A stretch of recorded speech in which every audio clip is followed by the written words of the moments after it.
జగన్మోహన్ రెడ్డి కేంద్రంలో చక్రం తిప్పాలనేటువంటి ఒక ఆలోచనతో ఆయన ఎమ్మెల్యే పదవికి రాజీనామా చేయబోతున్నారని, ఆయన కడప లోక్సభ స్థానం నుంచి ఎంపీగా పోటీ చేయబోతున్నారని, కడప లోక్సభ స్థానానికి ఎంపీగా ఉన్నటువంటి అవినాష్ రెడ్డిని ఆయన రాజీనామా చేయించబోతున్నారు అంటూ ఒక వార్త ఇప్పుడు సోషల్ మీడియాలో చక్కర్లు కొడుతున్న నేపథ్యంలో అసలు జగన్మోహన్ రెడ్డి ఏంటి, కడప లోక్సభ స్థానం నుంచి ఆయన పోటీ చేయడం ఏంటి, ఇప్పుడు ఆల్రెడీ ఎంపీగా ఉన్నటువంటి అవినాష్ రెడ్డిని ఆయన ఎందుకు రాజీనామా చేయించబోతున్నారు అనే దాని మీద మనం విశ్లేషణ చేసుకునేటువంటి ప్రయత్నం చేద్దాం. ప్రస్తుతం మనతో పాటు ఉన్నారు ప్రముఖ రాజకీయ విశ్లేషకులు కృష్ణకుమారి గారు. మేడంతో మాట్లాడు. మేడం నమస్తే. మేడం నమస్తే. మేడం, జగన్మోహన్ రెడ్డి కడప లోక్సభ నుంచి పోటీ చేయబోతున్నారు, ఆయన అసెంబ్లీకి రాజీనామా చేయబోతున్నారు, అలాగే అవినాష్ రెడ్డి గారితో రాజీనామా చేయించబోతున్నారు అనేటువంటి వార్త ఇప్పుడు సోషల్ మీడియాలో చక్కర్లు కొడుతుంది. జగన్మోహన్ రెడ్డి ఏంటి ఎమ్మెల్యే పదవికి రాజీనామా చేయడం ఏంటి, కడప లోక్సభ నుంచి అవినాష్ రెడ్డి గారిని రాజీనామా చేయించి ఆ స్థానంలో ఈయన పోటీ చేయడం ఏంటి, అసలు ఏం జరుగుతుంది? ఏమో అండి, ఏదైనా జరగవచ్చు రాజకీయాల్లో. ఎందుకంటే జగన్మోహన్ రెడ్డి మనస్తత్వాన్ని మనం పరిగణలోకి తీసుకుంటే గనక, జగన్మోహన్ రెడ్డి తనకి ఒక పెద్దపీట ఉంటే తప్పితే ఎక్కడైనా ఉండలేడు. అది ప్రజల్లోనా, చట్టసభల్లోనా, వ్యాపారాల్లోనా, ఇంట్లోనా, ఎక్కడైనా సరే ఆయనకు ఒక పెద్దపీట కావాలి. అందుకే పెద్ద పెద్ద అంతఃపురాలు కట్టుకుంటున్నాడు ఆయన. మీరు గమనిస్తే ఏ పొలిటీషియన్కి అంత పెద్ద పెద్ద ఇళ్ళు లేవు. 40 గదుల ఇళ్ళు, 50 గదుల ఇళ్ళు లేవు. అంటే అతను కొంచెము అతని హృదయం ఎవరిదైనా చిన్నగానే ఉంటుంది. ఇప్పుడు ఛాతీ ఎంత చూసినా, మోడీ లాంటి వాళ్ళు నాది 56 అంగుళాల ఛాతీ అని ఆయన చెప్పుకున్నా, జగన్మోహన్ రెడ్డి నాది ఇంకొక అంగుళం ఎక్కువ అని చెప్పుకున్నా, కొలతలను అయితే మాయం చేయలేరుగా. కొలతలు అంతే ఉంటాయి. కాబట్టి ఈ మార్పు చెయ్యలేని విషయాల్ని వాటి జోలికి వెళ్లకుండా వీళ్ళు మనసులోనే చాలా పెద్ద పెద్ద ఊహలు చేసుకుంటారు ఇట్లాంటి వాళ్ళు. ఆ మనసులో ఆయన ఊహ ఏంటి అంటే, ఏదైనా సరే నాకు పెద్దగా కనిపించాలి. ఇప్పుడు ఏదైనా నేనే వాడాను, నేను కాబట్టే వాడాను, నేను మాత్రమే వాడతాను అనే ఒక పద్ధతిలో జగన్మోహన్ రెడ్డి ఉండటం చూస్తే గనక మనకి ఇది ఏమి పెద్ద విచిత్రం అనిపించదు ఎమ్మెల్యే నుంచి ఎంపీ అవ్వటం విషయంలో. ఎందుకంటే ఎమ్మెల్యేగా ఎందుకు గెలుస్తాడు ఆయన? ముఖ్యమంత్రి అవ్వటానికి గెలవాలనుకున్నాడు ఆయన. 2014లో ఎందుకు గెలిచాడు? ఏమో గుర్రం ఎగరవచ్చు, నేనే గెలవచ్చు అని పోటీ చేశాడు. కానీ గెలవలేకపోయాడు. చంద్రబాబు నాయుడు గెలిచాడు, అయిపోయింది. ఇంకప్పుడు తప్పనిసరి పరిస్థితుల్లో అసెంబ్లీకి వెళ్ళాడు. ఏదో తూతూ మంత్రంగా సగం రోజులు వెళ్ళి సగం రోజులు ఎగ్గొట్టేసేసి మన ప్రజాక్షేత్రంలోకి వెళ్ళి పాదయాత్ర చేసి, పాదయాత్ర పేరుతో దండయాత్రలు చేసి మొత్తానికి ఎట్లయితే గెలిచాడు. గెలిచి సీఎం అయ్యాడు. ఇప్పుడు మళ్ళా సీఎం స్థానం నుంచి మళ్ళీ ఇప్పుడు ఎమ్మెల్యే స్థానానికి పడిపోయాడు ఆయన. ఆయన ఏంటి, కనీసం నాకు ప్రతిపక్ష హోదా అన్న ఇస్తేనే నేను అసెంబ్లీలోకి అడుగు పెడతాను, లేకపోతే మరీ పూలమ్మిన చోట కట్లమ్మినట్టు ఉంటుంది, బాగోదు, నేను అసలే డైమండ్ వ్యాపారిని, నేనేం ఉల్లిపాయలు అమ్ముతానులే అనుకుంటున్నాడు ఆయన. అనుకుని ప్రతిపక్ష హోదాకు కూడా ట్రై చేశాడు. అది ఆ పప్పులు ఉడకల. విపక్ష నేతగా మాత్రమే మిగలాల్సి వచ్చింది. కేవలం ప్రతిపక్ష నేతగా మిగిలాడు. మరి ప్రతిపక్ష నేతగా మిగిలిన తర్వాత ఏ మొహం పెట్టుకుని వెళ్తాడు? ఆ దర్పం ఏది? ఆయన అంటే చిటికలు వేస్తే, సైకిల్ చేస్తే, ఆ స్పీకర్ పేరేంటి, తమ్మినేని సీతారాం ఏం చేయమంటే అది చేశాడు. స్క్రిప్ట్ ప్రకారం మధ్యలో చీటీలు పంపిస్తే కూడా చీటీల ప్రకారం మాట్లాడిన రోజులు ఉన్నాయి అసెంబ్లీలో.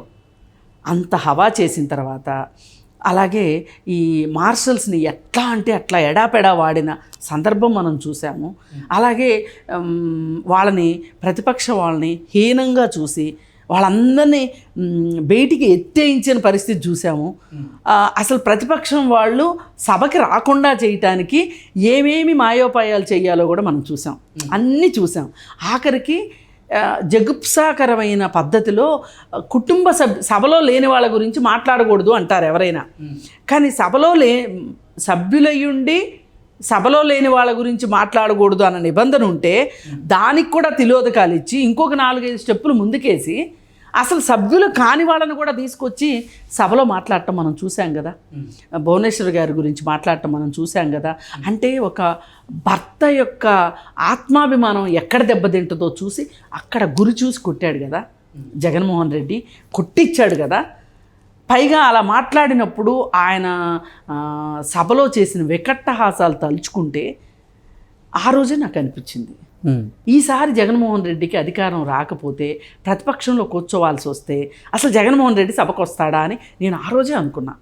ఏది ఆ వికట్టహాసం చేస్తుంటే అది మామూలుగా లేదండి. ఆ నవ్వు పరమ భయంకరంగా నవ్వాడు ఆ రోజు. మాయల పకీర్ నవ్వు అంటారు దాన్ని, నవ్వాడు. సరే, అంటే తను అధికారంలో ఉండగా ప్రతిపక్షాలను ఎలా చేయొచ్చో అన్నీ చేసి చూపించేశాడు. ఇప్పుడు అదే ప్రతిపక్షం పరిస్థితిలో తను కూర్చోవాల్సిన పరిస్థితి వచ్చింది. ఈ పరిస్థితుల్లో నన్నేం చేస్తారో, అసలే తండ్రి లేని పిల్లాడిని, అసలే అధికారం కోల్పోయిన వాడిని, అసలే ప్రతిపక్ష హోదా కూడా లేనివాడిని. నాకు ఇదంతా చూస్తుంటే ఏం గుర్తొస్తుందంటే, ఓ సినిమాలో మీనా ఓ పాట పడుతుంది, అమ్మా నాన్న లేని వాళ్ళం తాం, అమ్మా నాన్న లేని వాళ్ళం అని చెప్పి దేవుడా దేవుడా దేవుడా అని పాట పాడుతుంది. నిజంగా ఇప్పుడు అమ్మ ఉన్నా లేనట్టే జగన్మోహన్ రెడ్డికి, నాన్న లేడు. మరి ఇప్పుడు ఈయన ప్రజల దగ్గరికి అమ్మా నాన్న లేని వాళ్ళం దేవుడా అనుకుంటా వెళ్ళాడు, కానీ వాళ్ళు కరుణించలేదు. కానీ సభలో మట్టుకు తనకేం జరగబోతుందో బాగా ఊహించుకుంటున్నాడు. అసలే ఊహల మనిషి అని మీకు ఫస్టే చెప్పాను, ఆయనకు ఊహలు ఎక్కువ అని. ఆయన విజువలైజేషన్లో ఇవన్నీ ఊహించేసుకుని ఆయన సభకు రావద్దు అని డిసైడ్ చేసుకున్నాడు. సభకు రావద్దు అని డిసైడ్ చేసుకుని ఆఖరికి ఆ రోజు తను ఎమ్మెల్యేగా ప్రమాణ స్వీకారం చేశాడు జగన్మోహన్ రెడ్డి.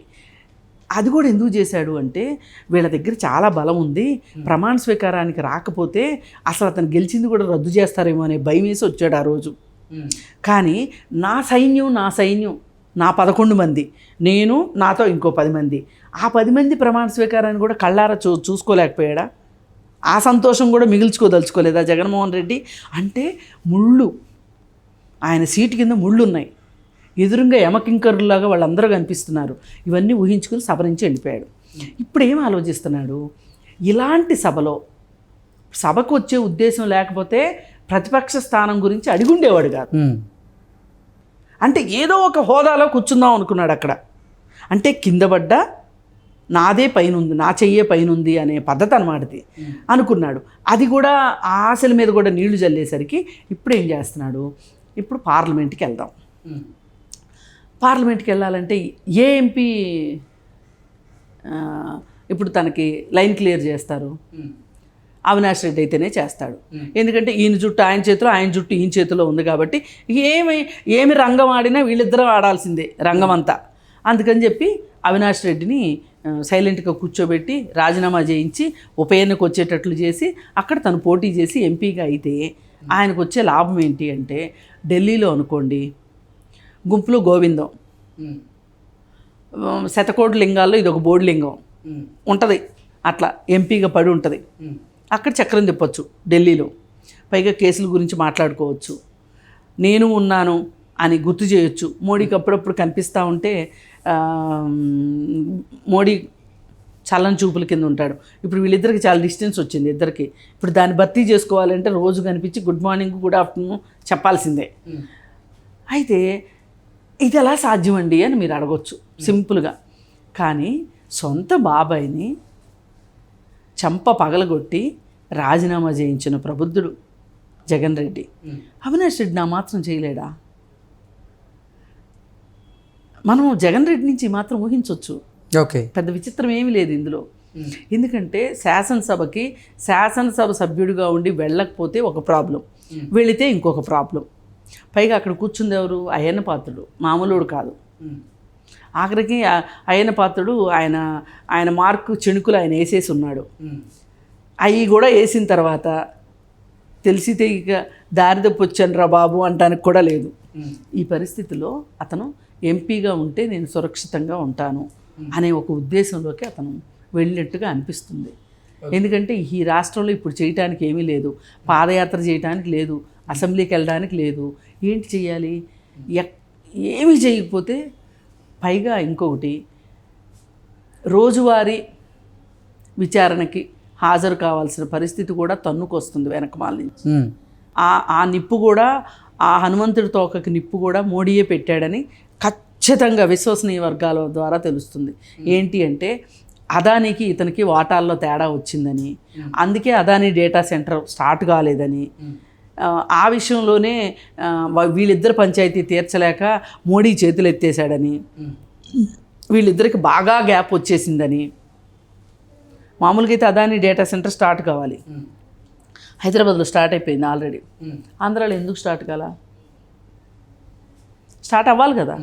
అంటే ఇతను తనకి లాభం వచ్చేలాగా చేసుకోవటానికే తన పర్సంటేజీల గురించి చూసుకుంటున్నాడు జగన్మోహన్ రెడ్డి. అందువల్లనే అదాని కూడా విసిగిపోయి డేటా సెంటర్ గురించి పట్టించుకోవటం మానేశాడు. కానీ అలా అని అదానికి ఏమీ పప్పులు ఉడకలేదు ఆ రాష్ట్రంలో అంటే అన్ని ఎంఓయూలు అయిపోయినాయి. ఆయనకి దక్కాల్సిన సహజ వనరులు బాగానే దక్కినాయి.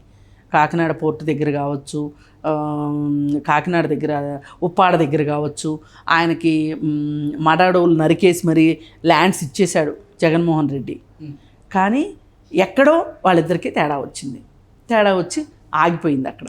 ఇది మరి మోడీ ఎందుకు ఊరుకుంటాడు?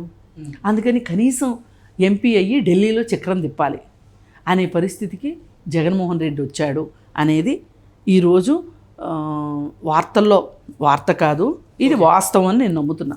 ఓకే, ఒకవేళ పులివెందుల అసెంబ్లీ నియోజకవర్గంలో జగన్మోహన్ రెడ్డి ఎమ్మెల్యేగా కనుక రాజీనామా చేస్తే మరి ఆ స్థానం నుంచి ఎవరిని నిలబెట్టే అవకాశం ఉంది? వైఎస్ విజయమ్మ గారు నిలబడబోతున్నారంటూ ఒక వార్త, వైఎస్ భారతిరెడ్డి గారు నిలబడబోతున్నారంటూ మరో వార్త వస్తున్న నేపథ్యంలో ఏంటి, ఎవరు నిలబడే అవకాశం ఉందండి? భారతిరెడ్డి గారే నిలబడుతుంది. ఓకే, ఎందుకంటే విజయమ్మ నిలబడే అవకాశమే లేదు. ఎందుకంటే ఇప్పటికే ఆమె టాటా బై బై చీరియో చెప్పేసింది. కనీసం నా కొడుకు ఓటేయండి అని కూడా చెప్పలేదు. ఆవిడని ఎట్లా నిలబెడతారండి? కాదుకూడదు అంటే భారతిరెడ్డిని నిలబెడతారు. పోనీ అవినాష్ రెడ్డిని నిలబెడతారా అంటే ఆయనకి పెద్ద పోస్ట్ నుంచి చిన్న పోస్ట్ అయిపోద్ది కదా, ప్రమోషన్ నుంచి డిమోషన్ అవుద్ది కదా ఆయనకు కూడా. అందుకని చెప్పి ఆయన అంగీకరించకపోవచ్చు. ఇంకా కాకపోతే ఆ ఫ్యామిలీలో నమ్మదగ్గ వ్యక్తులు ఎవరున్నారు, ఖాళీగా ఎవరున్నారు అంటే భారతిరెడ్డి ఖాళీగా ఉంది. అందుకని ఆమెతో ఆ ఖాళీని పూరించవచ్చు. Okay madam, thank you so much. Thank you.